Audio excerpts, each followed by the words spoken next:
Like always, bet on you, set goals one day at a time. I'm a living embodiment of that. I'm living and breathing that. I don't just say it because it sounds cute. The beginning. Well, hello. It's break time. Poppy and Ruby need a break from the madness. Going on a walk. Step into the office. We are back. No Doordash today, but I want to chat. Let's go. We are back. Don't mind the messy hair. We getting it done at the house. We got a lot done today. My vibes are very high. I'm seeing progress. I'm seeing the light at the end of the tunnel. It's still miles and miles away, but I'm seeing a glimmer of something. But today I want to chat about something because this morning earlier, and I'll put a clip somewhere, maybe, I don't know. I had some errands to run, going to the stores and home and Depot and Lowe's and blah, blah, blah, blah, right? Lotta. And I turned it on, Doordash, to say, hey, maybe I'll catch a trip. Convenient, going in the direction, blah, blah, blah. Nothing came through. Running one errand right now. It's 4:45, okay? It's Tuesday. So you're seeing this in just 4 hours from now, basically. And I said, let's turn it on. Let's see. If you get one that's convenient, like I got to go here, I pass up that Taco Bell, and I got to go home, and boom, on the way, I'll take it. Why not? I got to drive those miles anyway, right? And it got me thinking, like, I know a lot of you guys tell me in the comments, I'm worried about my acceptance rate. It's dropping.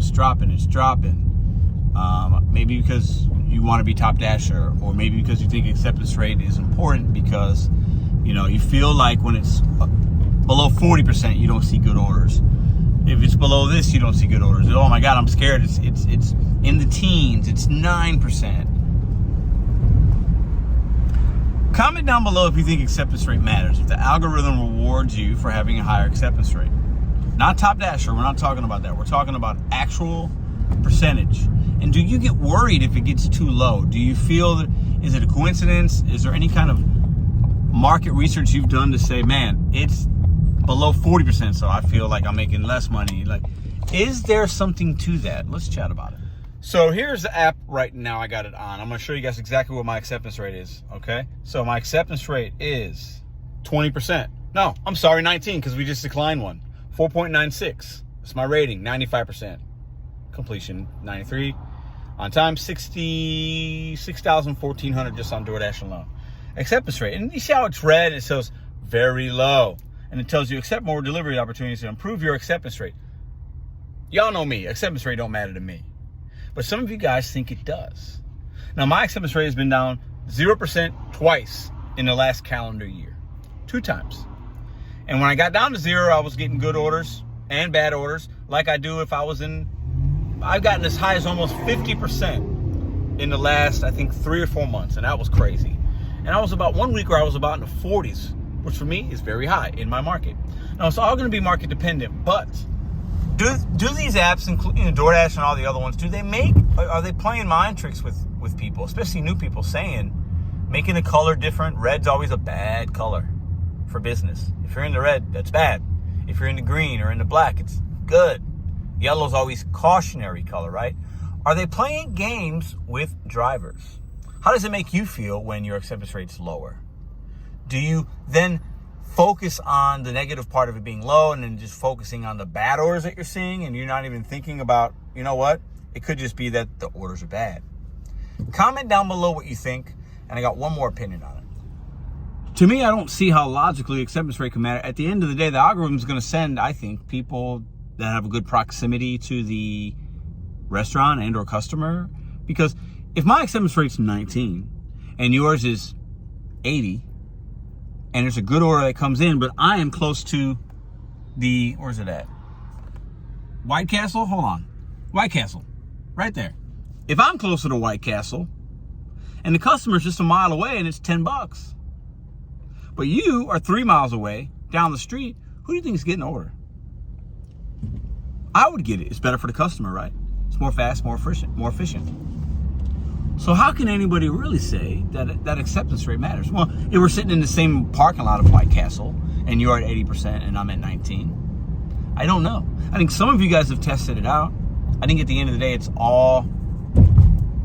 we're all guessing at this point. It's an algorithm. Nobody really knows, right? Nobody really knows. But I want you guys' opinion. Would you be willing to test it out? Have you tested it out? What's the sweet spot with the algorithm with acceptance rate, if there is even one? I'm not saying there is. But what do you think that is? Your acceptance rate is this, put it down below, and you feel like that's a good spot for you. And how many times have you, if any, have you been down to 0? Or how close have you gotten to a 0 acceptance rate? I think if you're a full-time driver and you do this a lot and you're in a busy market, I bet we've got some people that have gotten to 0. I bet if you're part-time, it'd be very hard to get down to 0%. Put your acceptance rate down below. Let's have a conversation in the comments. I had to come back to the apartment, the old apartment, to get one more thing we left behind. Look at this Uber Eats acceptance rate, 8%. It's even lower. It's always usually lower at Uber Eats, because Uber Eats, I see a lot of trash in my market, at least. Good ones, when they're good, they're really good. But when they're bad, they're so pitifully bad, and they'll send me anywhere. Drop your acceptance rate down below. One more thing. It's kind of like bittersweet. This will be the last time I come to this building. A lot of memories here. A lot of memories here. But man, super excited to be out of here. So my last thought for y'all today. The videos, they're coming back. Don't worry. We'll probably be back on the grind. Maybe Thursday or Friday. We'll see how much we get done tomorrow, Wednesday. My question to you guys is, would you be interested in seeing how I make and edit my videos? Thinking about doing that for new content creators, or some of you just might be curious, how do I make a video a day? How do I do that? Nobody else does that. How do I do it? How do I maintain being able to make a video a day and upload it? And you guys are seeing my real day that night, right? How do I do that? What do I use? What's my process? How long does it take? I've answered some of these questions in like a live, but I could do a little video, and it might help some new people that are thinking about making content, but are worried about the time and the editing and what kind of software and what kind of camera. Let me know. Drop a comment down below if you would be interested in seeing how I do that. And like always, look, I got this chair in the back. I had to pick up the last of the stuff. Like always, bet on you, set goals one day at a time. I'm a living embodiment of that. I'm living and breathing that. I don't just say it because it sounds cute or because it's whatever. It's good to hear. I live it and I breathe it, and I show you guys that every day. And I hope I can inspire somebody to bet on themselves, set goals, and do it one day at a time. See you guys tomorrow. Almost forgot, we're going live tomorrow. Hannibal is hungry. Go check out his channel right now. We're going to be live tomorrow. I believe it's 10 Eastern, 9 Central.